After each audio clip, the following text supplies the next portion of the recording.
अज्ञात लेखक। निकिता फिलोसॉफी में पीएचडी कर रही थी। उसे किताबें पढ़ने का इतना शौक था कि वो किताबों और कहानियों में ही अपनी दुनिया ढूंढती थी। निकिता जब ग्रेजुएशन में थी तो उसने एक किताब पढ़ी थी, वर्ड्स नॉट सेड। तब से ही उसे उस राइटर से एक अटैचमेंट सी हो गई थी। उसने राइटर का नाम पता करने की बहुत कोशिश की, पर कुछ पता ही नहीं चला। एक दिन वो अपनी फ्रेंड से कहती है, कितने दिन हो गए, आज तक मैं उस राइटर के बारे में कुछ पता नहीं लगा सकी। आज तक तो वहीं अटकी पड़ी है, किताबों की दुनिया को वहीं तक छोड़ दे बहन, कुछ नहीं रखा उसमें। फिर तो तुझे कुछ पता ही नहीं। उनकी हर ईयर एक बुक आती ही है जिसकी सिर्फ 20 कॉपीज ही बनती है और मैं सारी कॉपीज खरीद लेती हूँ। चल तुझे दिखाती हूँ। निकिता प्रिया को स्टोर रूम में लेकर जाती है। रूम बिल्कुल ठंडा। प्रिया को ऐसा महसूस होता है जैसे वो यहाँ पहले आ चुकी है। कुछ अजीब सा महसूस हो रहा है, मानो मुझे कोई अपनी ओर खींच रहा हो। कमरे में चारों तरफ गुफ अंधेरा। अपने फोन की फ्लैश लाइट ऑन कर निकिता फोन को चारों तरफ घुमाती है।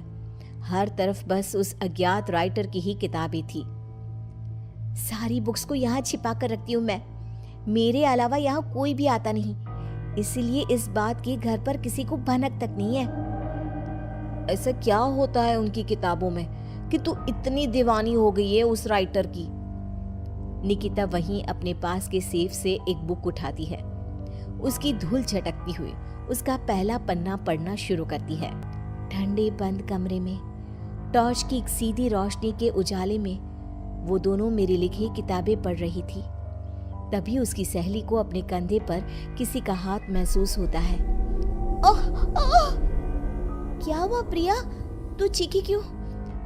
मुझे ऐसा लगा किसी ने मेरे कंधे पर अपना हाथ रखा हो। निकिता रुक तो, मैं देखती हूँ।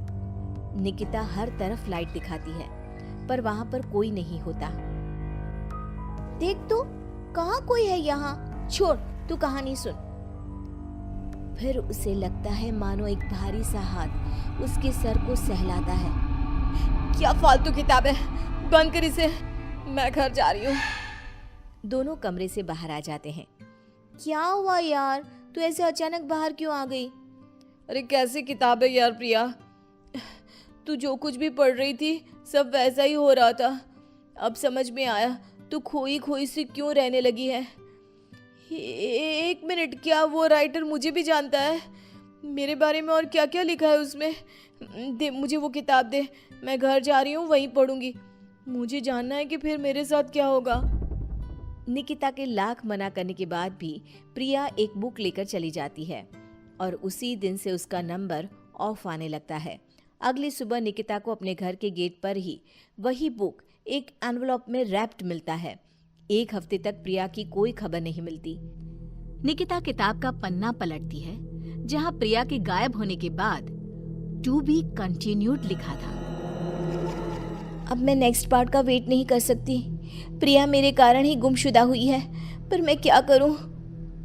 निकिता एनवलप में आए बुक को खोलती है जिसमें एक एड्रेस होता है, एक ऐसी जगह जिसका नाम गूगल पर भी मौजूद नहीं था। पर निकिता बस पकड़कर निकल पड़ती है। पालनखेत, पालनखेत। ये तो वही जगह है। मंजिल ने राही को ढूंढ ही लिया। निकिता जैसे ही बस से उतरती है, बस गायब हो जाती है। लगता है ये बस मुझे यहाँ लाने के लिए ही आई थी। निकिता रोड से जंगल की ओर बढ़ती है। अंदर चलते हुए उसे एक खंडर दिखता है जिसके अंदर वो जाती है। अंदर उसे एक लड़का डायरी लिखते हुए दिखता है। अरे आ गई आप, आइए आइए। आप ही है वो राइटर?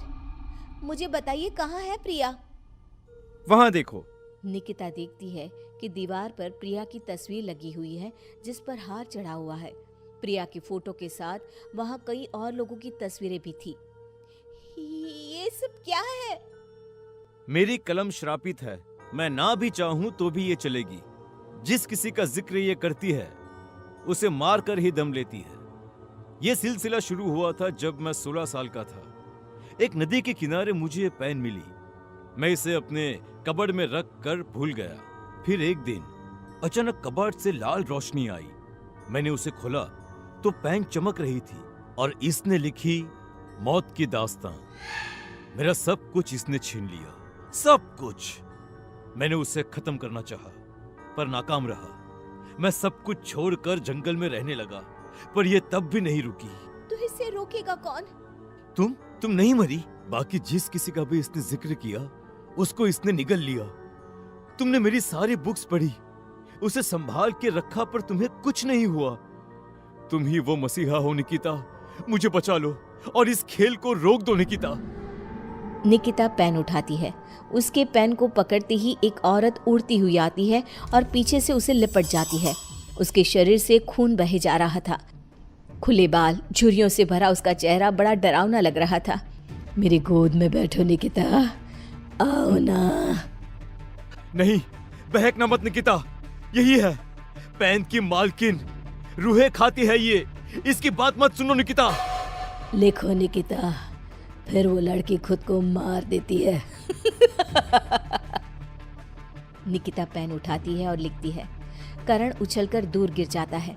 आंधी तूफान चलने लग जाते हैं। दीवार पर टंगी सभी तस्वीर नीचे गिर जाती हैं। जिस चेयर पर बैठकर निकिता लिख रही थी वो उड़कर दीवार से टकरा जाती है। मैं जिंदा हूँ? निकिता, तुमने ऐसा क्या लिखा था? और कालिंदी की आत्मा पेन के साथ ही खत्म हो गई।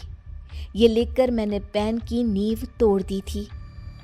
दोनों उस हवेली से बाहर आ जाते हैं और हवेली गायब हो जाती है।